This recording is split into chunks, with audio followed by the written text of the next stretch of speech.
Hello बच्चों, BPSC विद्यापीठ में आप सभी का स्वागत है और मैं भूपेंद्र कुमार आप सभी के समक्ष पुनः एक बार बहुत ही महत्वपूर्ण परीक्षोपयोगी सामग्री को लेकर उपस्थित हूँ। और यह बहुउद्देशीय परीक्षोपयोगी सामग्री है जिसका उपयोग विभिन्न उद्देश्यों के लिए, जैसे पीटी में क्वेश्चन बनाने में बहुत ही महत्वपूर्ण ढंग से काम करेगा। जब आप बिहार के पर्यावरण से संबंधित, बिहार में वन्य जीव संरक्षण से संबंधित, और सबसे बड़ा टॉपिक है बिहार में जैव विविधता, बायोडायवर्सिटी से संबंधित टॉपिक को लिखेंगे मेंस में, तो ये मटेरियल आपके लिए बहुत ही उपयोगी सिद्ध होगा। और इससे ऑब्जेक्टिव में तो सवाल बनेंगे ही।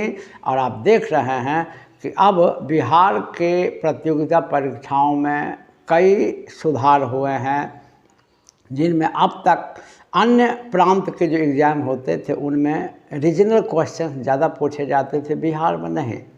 लेकिन अब नवीन प्रवृत्ति में देखा गया है कि बिहार से संबंधित बहुत ही प्रमुख क्वेश्चंस पूछे जाते हैं और इनकी संख्या भी अधिक हुई है। और ख़ास करके पर्यावरण, भूगोल, इतिहास और अर्थव्यवस्था, चार टॉपिक बहुत ही महत्वपूर्ण है। भूगोल, इतिहास, अर्थव्यवस्था और पर्यावरण से संबंधित प्रश्न पूछे जाते हैं।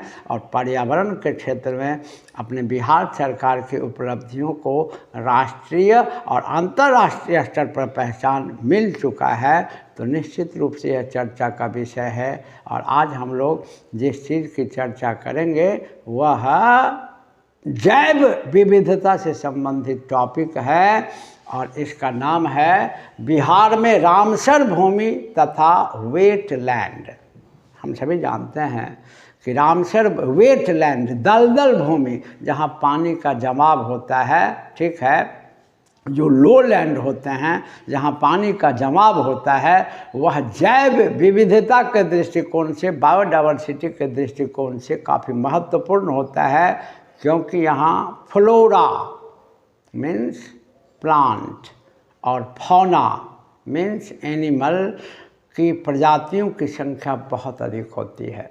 तो वेटलैंड जो होता है धरती पर कहीं भी, चाहे वो बिहार में हो या विश्व के किसी भी स्थल में हो, जो वेटलैंड्स होते हैं वो जैव विविधता के दृष्टिकोण से काफ़ी महत्व रखते हैं। और वेटलैंड जो काफ़ी महत्वपूर्ण होते हैं जैव विविधता के लिए, और जहाँ जैव विविधता को खतरा पहुँचने की संभावना होती है, वैसे जैव विविधता वाले दलदली क्षेत्र या वेटलैंड को संरक्षण प्रदान करने के लिए रामसर भूमि का दर्जा दिया जाता है।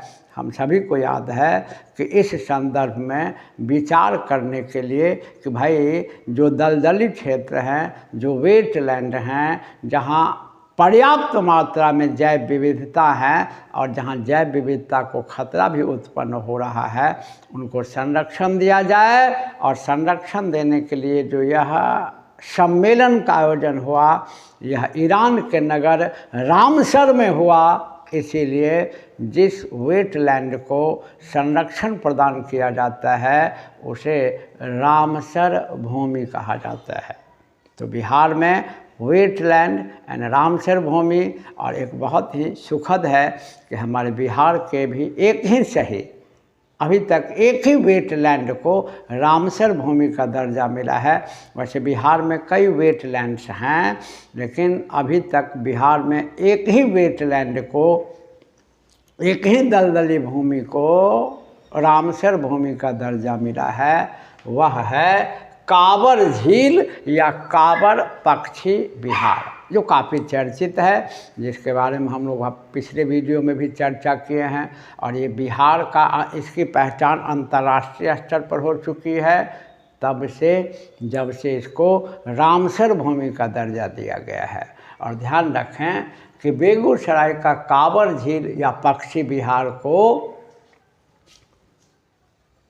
देश का 39वां रामसर साइट, हमारे भारत के पूरे भारत में 39वां स्थान है रामसर साइट के व्यू से, जो पूछे भी जा चुके हैं, आगे भी पूछे जाएंगे। तो पूरे भारत के दृष्टिकोण से इसको 39th रामसर साइट का दर्जा दिया गया। यह बिहार का एकमात्र रामसर साइट है, जिसके बारे में हम लोग बराबर चर्चा करते हैं। बिहार के एकमात्र दलदली भूमि को या वेटलैंड को रामसर भूमि का दर्जा दिया गया है, रामसर स्थल यानी साइट का दर्जा दिया गया है। यह कांवर झील ही है और यह पक्षी अभ्यारण्य, ध्यान दें इसकी विशेषता, किसी को वैसे ही रामसर भूमि का दर्जा नहीं मिलता है, कुछ खासियत को अपने में समेटे रहता है, तभी अंतर्राष्ट्रीय स्तर पर इसको पहचान मिलती है रामसर भूमि के रूप में, रामसर स्थल के रूप में, रामसर साइट के रूप में। तो जब से इसको रामसर साइट का दर्जा मिला है तो इसकी विशेषताएं पूरे विश्व स्तर पर चर्चित हुई हैं और प्रतियोगिता परीक्षाओं में बिहार से बाहर भी इस पर प्रश्न पूछे गए हैं कई बार।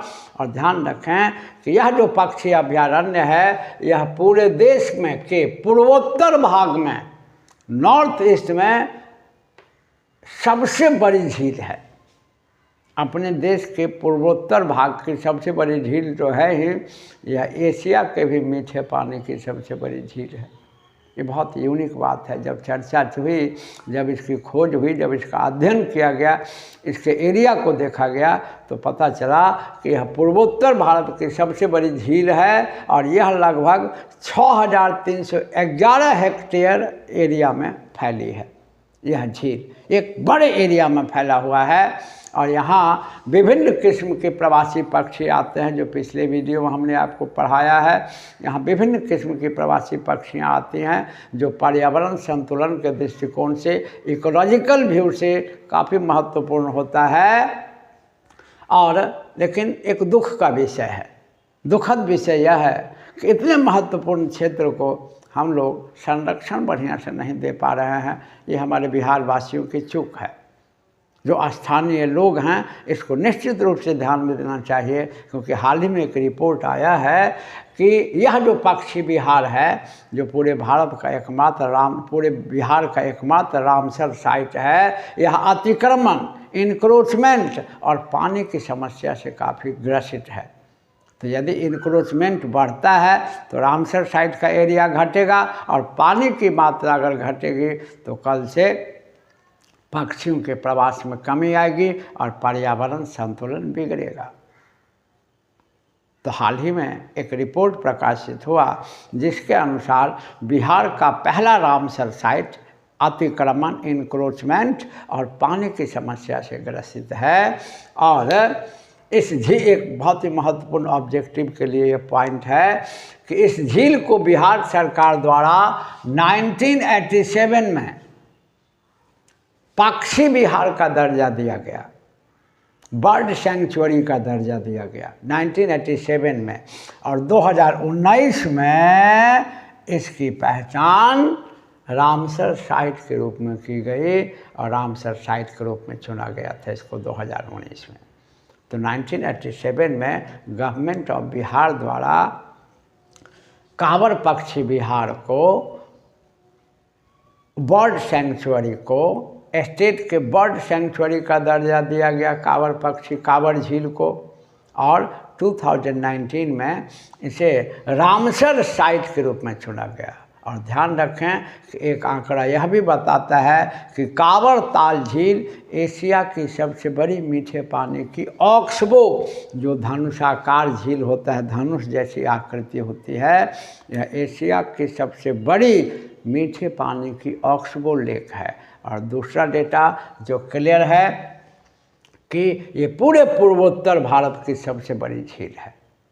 इतना बड़ा पर्यावरणीय धरोहर अपने बिहार में है, जिसको अंतर्राष्ट्रीय पहचान मिली, यह हमारे बिहार वासियों के लिए गौरव का विषय है। और दूसरी बात कि बिहार के पर्यावरण संतुलन में इन सब की बड़ी भूमिका होती है, इसलिए हमने कहा कि यह मेंस के लिए भी उतना ही उपयोगी है जितना पीटी के लिए।